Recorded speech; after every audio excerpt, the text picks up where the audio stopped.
श्री गणेशाय नमः. अवधूत चिंतन. श्री गुरुदेव दत्त. श्री स्वामी समर्थ. जय जय स्वामी समर्थ. स्वामी म्हणतात, बाळा, आज तुझ्यासाठी भाग्याचा दिवस आहे. तुझ्या अंतर्मनातली ती मोठी इच्छा पूर्ण करणारा हा दिवस आहे. हे 24 तास तुझ्यासाठी आनंद आणि उत्साह देणारे ठरणार आहेत. बाळा, चिंता, क्लेश, दुःख, कर्ज, गरिबी जळून जाईल आणि तुझ्यासाठी सुख, समाधान, प्रगती, आनंद, उत्साह आणि अनेक संधी चालून येतील. स्वामी म्हणतात, मला माहीत आहे तुझ्या खोल मनात ती आशा आहे. ते पूर्ण करणारे आशीर्वाद मी आज तुझ्यापर्यंत घेऊन आलो आहे. चिंता विरहित, दुःख विरहित तुझे जीवन होणार आहे. या पुढील काही मिनिटात तू लक्षपूर्वक ऐक. तुझे जीवन स्तर उंचावणारे आशीर्वाद तुला प्राप्त होण्याची एक संधी मी देत आहे. जो कोणी माझा प्रिय बाळ या संदेशाला शेवटपर्यंत ऐकेल आणि यातील आशीर्वादांना मनापासून स्वीकार करेल, त्याला ते माझे अद्भुत आणि रहस्यमयी चमत्कार प्राप्त होतील. जेव्हा तुम्ही उंच उठण्याचा प्रयत्न करता, तेव्हा तुमच्या अडचणी नष्ट करणारे आशीर्वाद देव तुम्हाला प्रदान करून तुमच्यातील ते दुर्बलता नष्ट करतात आणि तुम्हाला तुमच्या इच्छा पूर्ण करणारे आशीर्वाद प्राप्त होऊन तुम्ही ती उंची गाठू शकता. देव कधीही तुम्हाला नकारात्मक बाजूकडे वळू देत नाहीत. तुम्ही फक्त विश्वास ठेवा. मी सदैव तुमच्या सोबत आहे. मी तुमच्यासाठी कार्य करत आहे.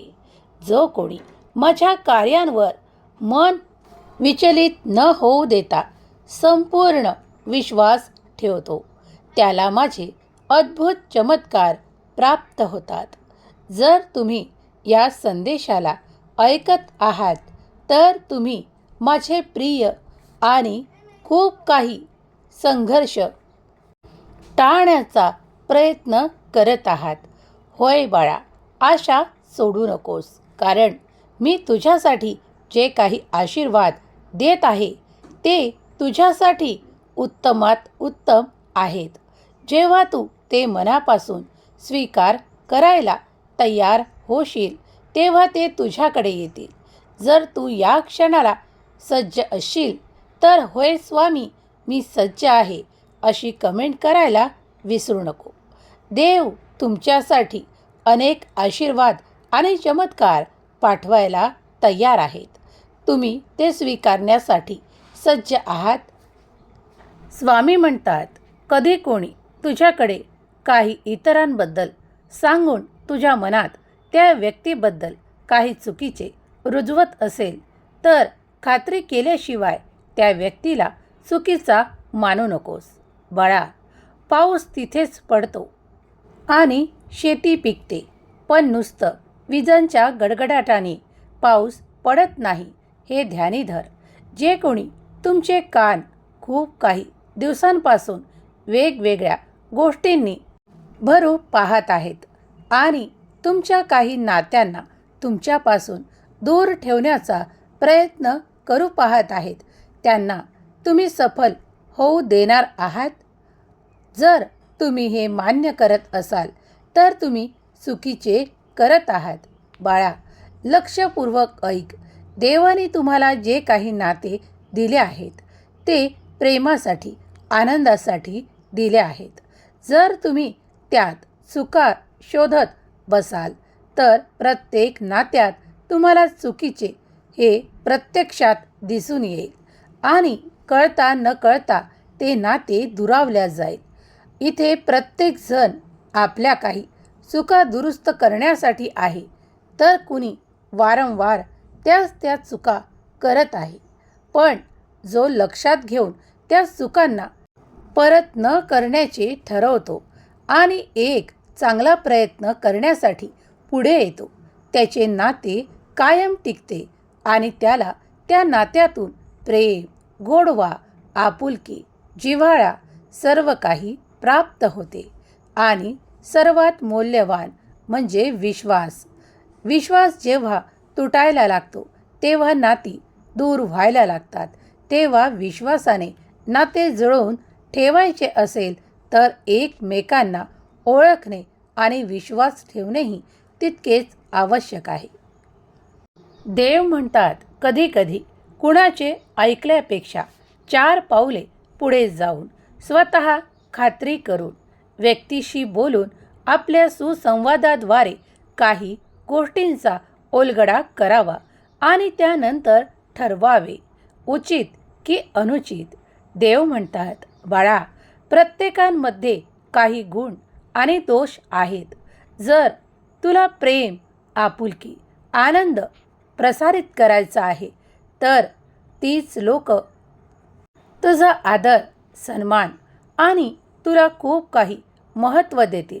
आणि तेच जर तू त्यांच्या विरोधात काही करायला जाशील तर तीच लोक तुझ्या विरोधात उभी राहतील. तू घाबरू नकोस. मी या कलियुगात तुला हरू देणार नाही. तुझे जे नाते तुला हवे आहे त्यांच्यापासून दूर जाऊ देणार नाही. पण कधीकधी काही परीक्षा आहेत ज्या तुम्ही पार करणे तितक्याच आवश्यक आहेत. गैरसमज दूर करणेही तितकेच आवश्यक आहेत. गैरसमजामुळे कित्येकदा नाते दुरावले जाते आणि पुन्हा कधीही ते एकत्र येत नाहीत. त्यामुळे नेहमीच निरंतर चांगले कर्म करा आणि कुठे आपण चुकत आहोत त्याची दुरुस्ती करण्यासाठी एकदा प्रयत्न करा. 4 पावले पुढे जा आणि मग तो प्रयत्न करा. देव म्हणतात, मी तुला हरू देणार नाही, कारण मी तुझा देव परमात्मा परमेश्वर तुझ्या सदैव पाठीशी उभा आहे. तुला चुकीच्या मार्गावर वळू देणार नाही आणि जे नाते तुला हवेसे वाटत आहे त्या नात्याला टिकवण्यासाठी तू जे काही प्रयत्न करत आहेस त्यात मी तुला नक्कीच यशस्वी करणार आहे. बाळा, ज्यांनी कोणी तुमच्यात दुरावा करण्याचा प्रयत्न केला आहे ते उघड माझ्या समोर आहेत. बाळा, चिंता करू नकोस. त्यांना मी पाहून घेईल आणि तू जे काही कर्म करत आहेस त्यावर देखील माझी नजर आहे. तेव्हा लक्षात घे, तू जे काही कर्म करत आहेस ते योग्य रीतीने करत पुढे जा. बाळा, कधीही तुला पछतावायची वेळ येणार नाही. पश्चाताप त्यांनाच करावा लागतो जे चुकीच्या मार्गाने चालतात. म्हणूनच तुला सांगू इच्छितो की तू माझा प्रिय बाळ आहेस. माझे आशीर्वाद तुला खूप काही आनंद प्रदान करणारे आहेत. तुझ्या दिशेने तू मागितलेली प्रगती येत आहे. देव म्हणतात, बाळा, नाते हे झऱ्यासारखे पवित्र असावे, सतत वाहणारे असावे. कारण थांबतात ते तर आटून जातात. त्यातील गोडवा, प्रेम नेहमीसाठी आटल्या जाते, ते समाप्त होते. बाळा, त्यानंतर तिथे प्रगती खुंटते, आयुष्य संपते. त्यामुळे नेहमी राहायचे तर झऱ्यासारखे निखळ राहा आणि जे तुम्हाला प्रेम, आपुलकी, जिव्हाळा लावतात त्यांना जपणे सुरू करा. नाते जपायचे आहे तर तितकेच आदराने जपा, कारण त्यात तुम्हाला मायेचा ओलावा, कधी आशेचा धीर सापडणार आहे. कारण ही नाती निर्माण करणारा तो भगवंत परमेश्वर ज्याने तुम्हाला हे अनंत प्रेम नात्यांच्या रूपात दिले आहे तो सर्व काही जाणतो की तुमच्यासाठी योग्य काय, अयोग्य काय. स्वामी म्हणतात, बाळा, ध्येय पुढे आहे म्हणून मार्ग सोडू नका. पुढे चालत राहा.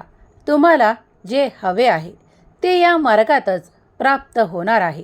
तुमच्या ध्येयापर्यंत मी तुमची साथ देणार आहे. तुमच्या ध्येयानंतरही मी तुमच्या सोबतच आहे. विश्वास करा आणि पुढे एक पाऊल टाका. कारण प्रत्येक पाऊल टाकताना तुम्ही जेव्हा देवाचे स्मरण कराल तेव्हा प्रत्येक क्षणाला तुम्हाला देवाची साथ आहे हे कळून येईल. तुम्ही कधीही एकटे नाही आहात.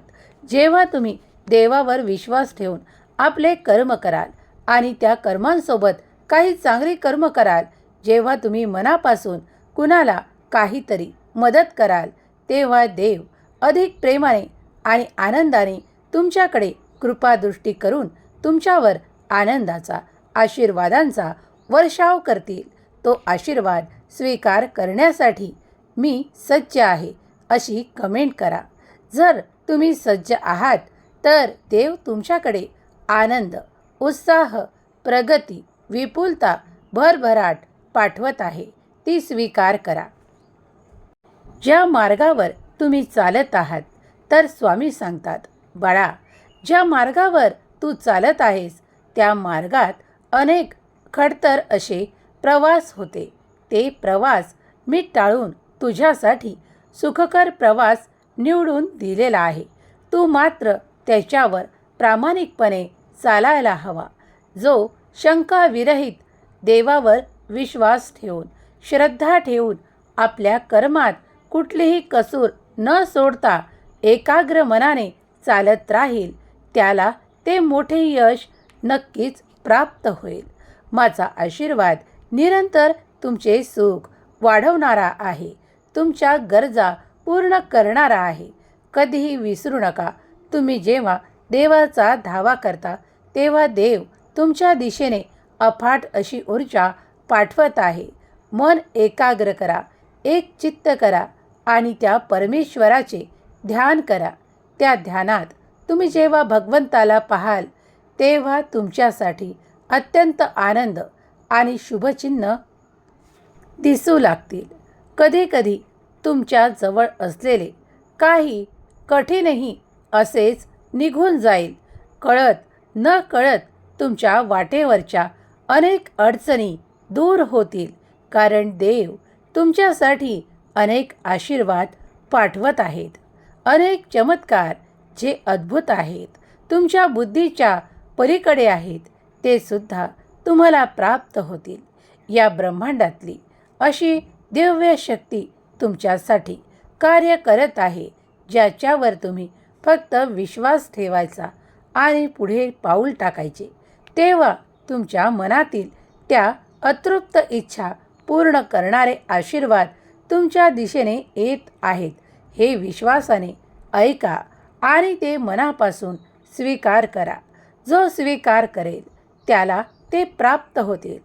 जे कोणी स्वामींचा हा दिव्य पवित्र संदेश एकाग्र चित्ताने मनाने ऐकत आहेत, त्यांच्यावर स्वामी देव निरंतर कृपाळू राहोत, त्यांच्या सर्व काही मनोकामना पूर्ण करोत आणि त्यांना सुख, समृद्धी, आनंद, वैभव, प्रगती प्राप्त हो.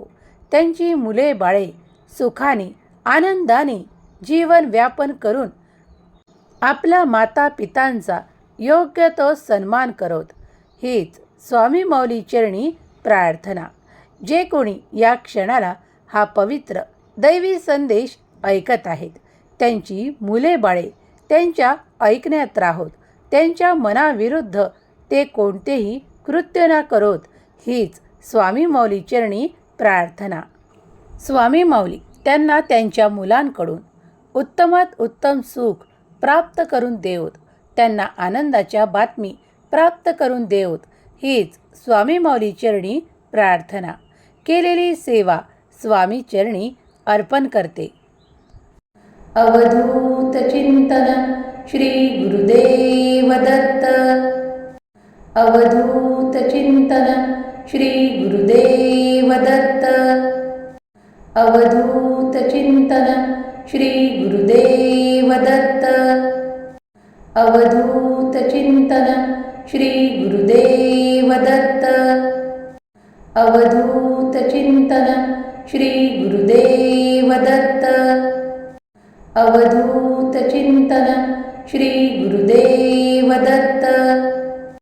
अवधूत चिंतन श्री गुरुदेव दत्त. अवधूत चिंतन श्री गुरुदेव दत्त. अवधूत चिंतन श्री गुरुदेव दत्त. अवधूत चिंतन श्री गुरुदेव दत्त. अवधूत चिंतन श्री गुरुदेव दत्त. अवधूत चिंतन श्री गुरुदेव दत्त.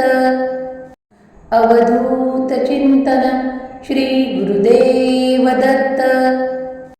अवधूत चिंतन श्री गुरुदेव दत्त. अवधूत चिंतन श्री गुरुदेव दत्त. अवधूत चिंतन श्री गुरुदेव दत्त. अवधूत चिंतन श्री गुरुदेव दत्त.